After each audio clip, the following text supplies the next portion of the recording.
Hello, thank you so much for joining us live today. For those of you who don't know me, my name is Eileen Donaghy and I am the afternoon tea expert. I run the Instagram account Afternoon Tea London, and I am so excited to be joining Ahmad Tea today, and particularly Dominic Marriott, who is a tea taster with Ahmad Tea. So Dominic, hello to you. Would you like to introduce yourself to the viewers? Yes, my name's Dominic. I'm a tea taster here at the Ahmad Tea UK head office, where we taste about 500 cups of tea every day. Oh, wow. Yeah, and we're not actually in our tasting room at the moment. We're in our tea museum. Oh, it looks lovely. Very nice indeed. And speaking of museums, and we're going to be talking all things afternoon tea today. So the best place to start is the beginning. So it started with a very hungry duchess in the 1830s who wanted to fill a gap. Her stomach was rumbling between lunchtime and dinner. And obviously in those days, dinner wasn't served until much later in the evening. So she requested for some sandwiches and cakes to be sent up to her bedroom.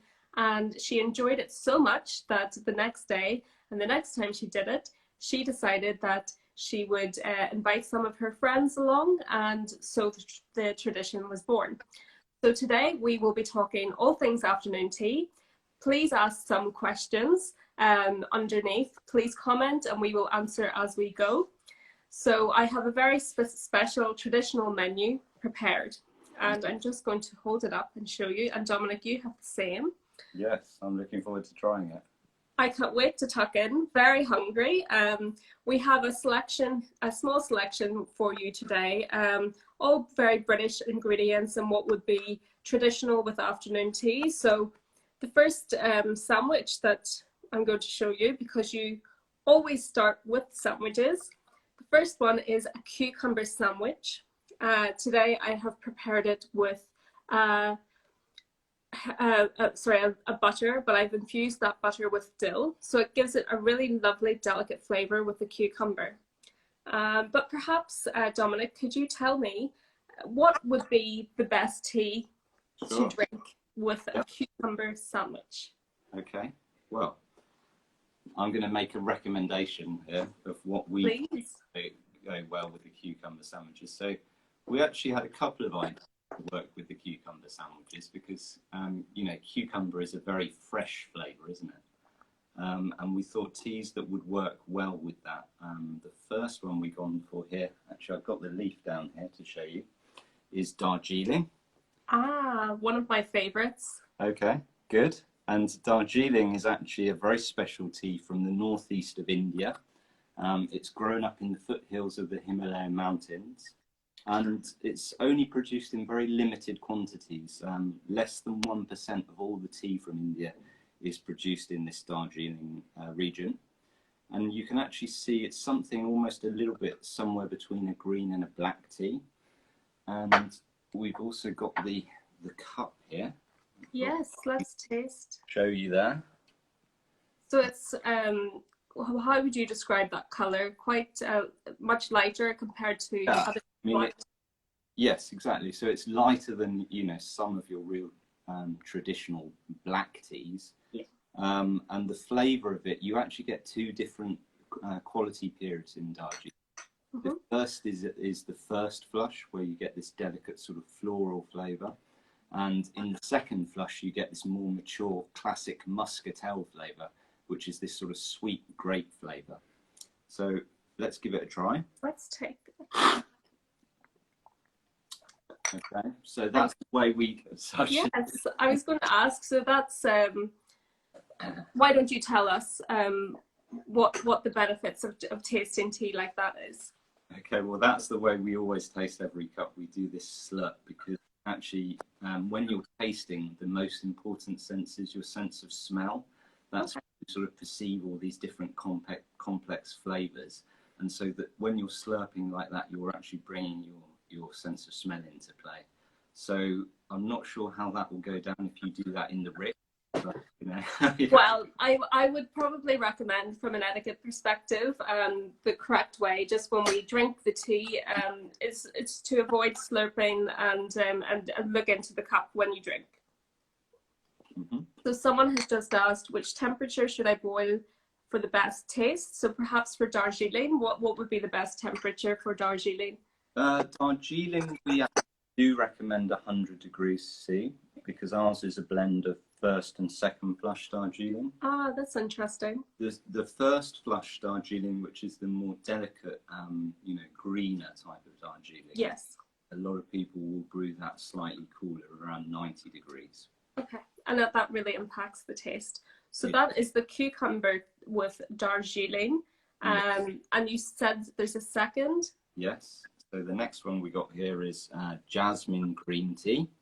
Jasmine, lovely. That's much lighter in colour, and It I'll is. show you the leaf again.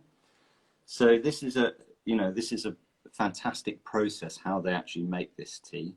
It's an air dried green tea, and in order to flavour it with the jasmine flowers, they actually take the tea down to the jasmine plantations, and they pick the jasmine flower buds in the daytime when they're still closed. They mix together a huge quantity of these jasmine flower buds with the tea, and then when it cools down at night, the flowers open up and all that wonderful aroma infuses into the tea. That's incredible, the level of production that goes into that cup. So I'm going to maybe just take a small bite and then taste with the jasmine and see how that tastes. Mm. Okay, so yeah, I just had a small bite as well. So which do you think of those actually works better with the cucumber sandwiches? Well, this is the jasmine, and I think the jasmine is just a little bit lighter, and I think it really complements it very well. Yeah, I agree with you actually. I think now I'm tasting it again, I think that's the choice. You like it? Mm. Well, and as I said at the beginning, so this is a very traditional menu that I have prepared. So the second sandwich on the menu is Coronation Chicken, which is a wonderful sandwich, very British, invented for the coronation of the Queen Elizabeth II in 1953. So lots of different flavors. So I would imagine it would be quite difficult to maybe pair a tea with a sandwich like that. Yeah, I mean, it's actually one of my favourite sandwiches, Coronation Chicken. So, good choice. So one of the, Coronation Chicken is quite creamy as well, isn't it? So what I thought would work well with the creaminess is actually something to sort of cut through the creaminess. So we've actually gone for our Earl Grey because that's the bergamot citrus flavour.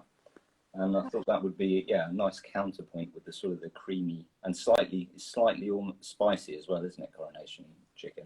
It has got that slight curry taste in the curry paste. But let me take a bite and then try it with the tea. Mm.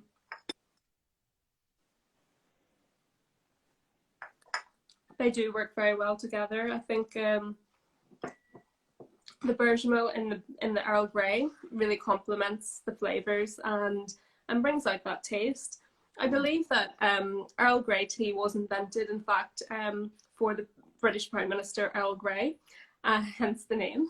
And I think one of the reasons was because where his estate was, there was a taste of lime in the water, so they needed something to cover that taste, hence the bergamot. But it works so well and so beautifully with that Coronation Chicken sandwich. So delicious. Okay. Lots of people are commenting. Hello to Miami. I saw hello to Russia earlier, and Ireland, Turkey. Nice to see you. Please do ask questions. Plenty coming in, so we'll ask as we go along.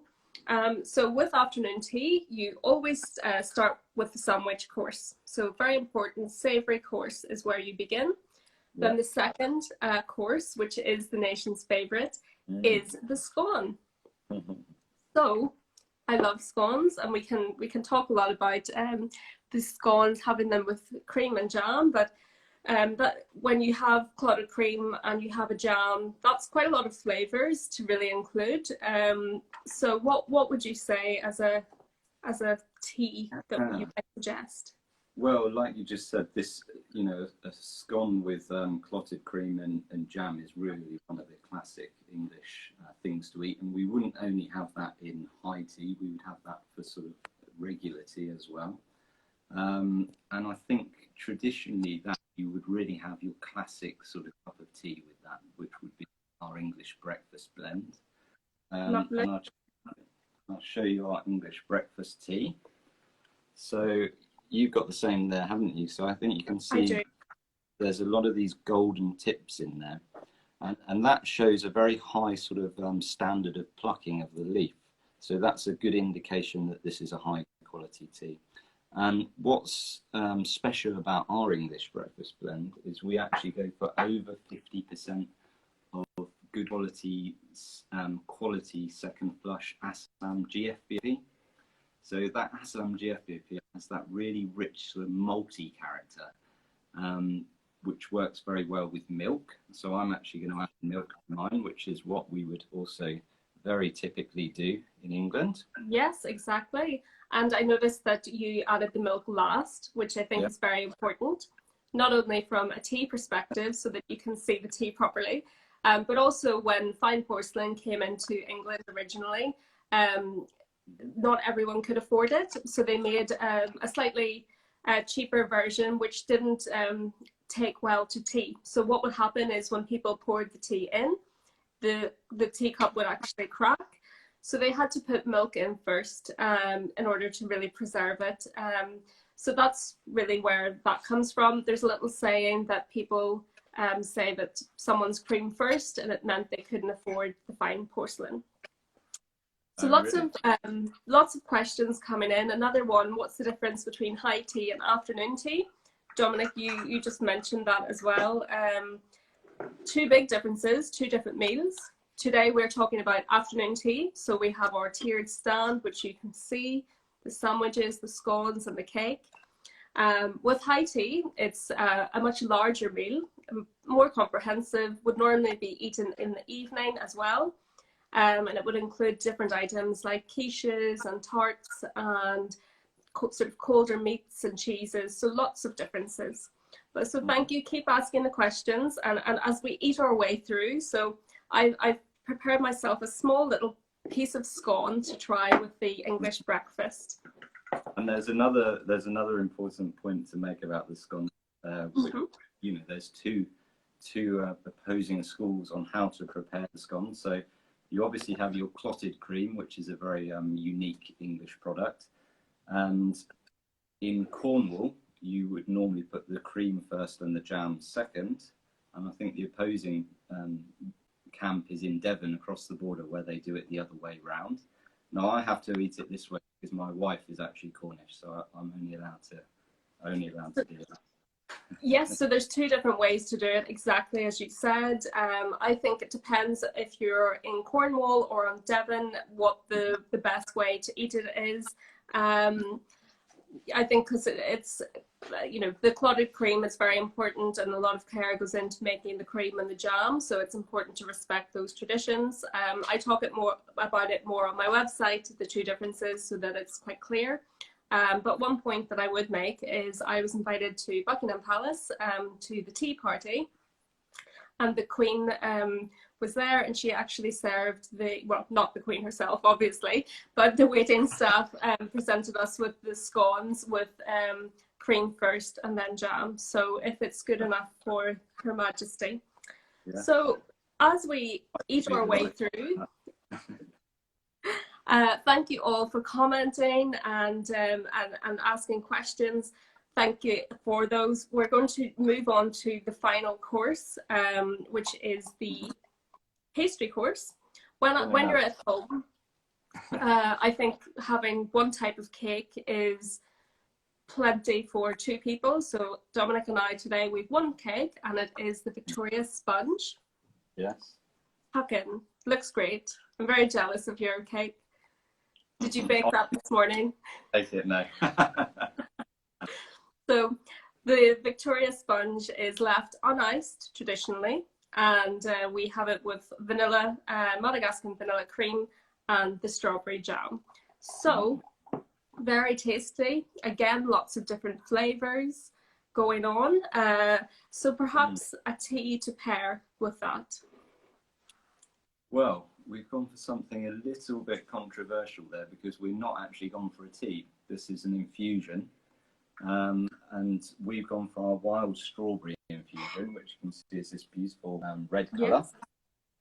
And that's a sweet sweet strawberry infusion, which we thought would work very well with the obviously strawberry jam and the sweetness.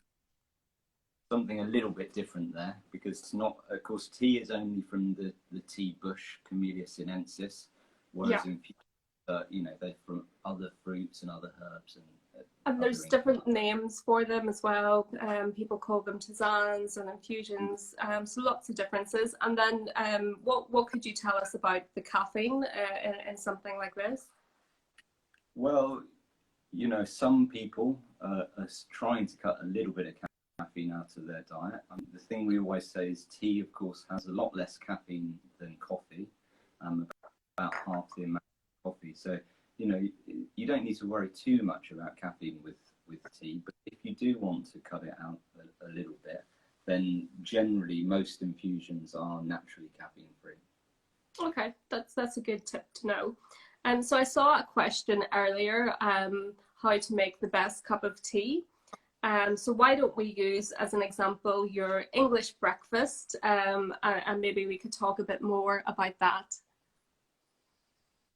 Yeah, so I mean, every actually cell we put the recommendations on the side because they are all different. For English breakfast, you know, the real typical way you prepare your sort of classic black tea is that you measure, the measurement is actually, we say 1 teaspoon per person and one for the pot, so an extra one into the teapot. And of course, ideally, you should use a teapot because that allows the tea to sort of circulate and brew properly. And the other really important thing is it really, you know, it helps keep the heat in. So you want to first warm the teapot up and use boiling water, and if possible, also then cover it in a tea cozy to really, you know, keep the heat in and help it brew properly. And that really gives it the maximum flavour possible. So whenever you make the tea and when you send it out lovingly to the world, that is the way it should be made. Yeah, because I think, you know, like I said earlier, we go to all this effort of tasting 500 cups a day to really source high quality tea. You know, if you don't prepare that properly and get that flavour coming out, then really that effort's being wasted. So, you know, I think the other thing a lot of people say is, oh, well, I don't like strong tea. If it's too strong for you, you can still brew it properly, so you've got the flavours coming out, but you can then always dilute it with a little bit of hot water just to, you know, to make it to your personal preference, or even use a little bit less tea. But we still recommend actually, you know, going to that effort to brew it properly. And if you didn't like strong tea, you wouldn't not brew it properly and just add lots of milk. That would just be a big no-no. You could, yeah, I think maybe I'd say dilute it with water first. But at the end of the day, you know, you try it and prepare it how you want. But well, exactly. And people have their own personal preferences and their own tastes that they might like. But I have some questions that were sent in advance from the viewers, and one of them, just when we're talking about different teas and what different people like, one of the questions was, what tea is nice as a gift? And I suppose there's so many teas, so it might be nice to give a selection. But Dominic, do you maybe want to tell us what the top 3 or the most popular teas are that would be quite good suggestions? Yeah. I think just before that, because I think you're right there. I think what we really want to emphasize here is that a lot of the focus on afternoon tea has been really on the food side of it, and the tea has actually been a bit of an afterthought. Even in some, very top hotels we've been to, the tea can actually be surprisingly poor. So there are, hundreds, thousands of different types of tea, and it's really great to experiment with those and see what you think works, not just what we recommend, what you think works best with different flavors. But in terms of our best-selling blends internationally, it'd be English breakfast, Earl Grey, and then the other one, which we don't really sell in the UK much, but is very popular internationally, is cardamom black tea. Okay, that's good. That's really different. It's not common or really popular in the UK, so definitely. No. And just going back to your point about the importance of tea and afternoon tea. So I consult with hotels and teach them how to improve their afternoon tea offering. And one big thing that I really notice and stands out is that tea is sometimes left as an afterthought, and or they do invest and get good quality loose leaf tea, but they're not using the right utensils, or maybe they're not, or they're maybe brewed properly, but then leave the leaves in the pot, and then you're going to get that really bitter taste, and sort of it all goes a bit wrong. So definitely, I think it is very important, and that's why it's so lovely to talk to you today and talk about the proper way to do tea and what tea works for each course. Yeah. So we also have some more questions coming in. So which tea goes best with a tart? So they haven't specified which tart, but why don't I say a lemon tart? Which tart would you think works? A lemon tart, I think there's a few things you could do with it. I mean, the obvious one that would spring to mind again would be the Earl Grey, because the sort of the citrus flavour again would work well with the lemon. And we do a green tea with lemon, which again would work very well. But yeah, again, like I've just said, I think, really everyone should do a bit of experimentation themselves and see what they really think works best with different things, because there's just so many types of tea. It's not just your classic English breakfast. We have a huge range of teas with different flavours and different characters of tea from different parts of the world, which all have their own unique flavours. So really, experiment and see what you think works well. It's good to try out a few different things, and I always say that when I go to afternoon tea events, I always encourage people to try different tea. So if they always drink Earl Grey at home, try something different. I just saw a question earlier, which was what is the difference between your English breakfast and your London blend? Our London blend, well, that's a blend which is from Egypt. We sell in Egypt. So the London blend is actually in Egypt. They actually sort of drink a tea bag grade of tea, which would be a Pecco Dust or Pecco Fannings in a loose packet. Oh, that's interesting. So I can't really reveal the formulation of it. Oh, it's a secret. It's kind of secret traditions. Okay. But in terms of obviously some of the best teas from particularly Kenya and again Assam, but it's those kind of tea bag grades, which grades doesn't mean quality, by the way. It means the sort of the leaf size. So it's those in a packet. And quality, as you mentioned earlier, you mentioned the pico, but there's different types of those of that range, which really indicates the quality, isn't that right?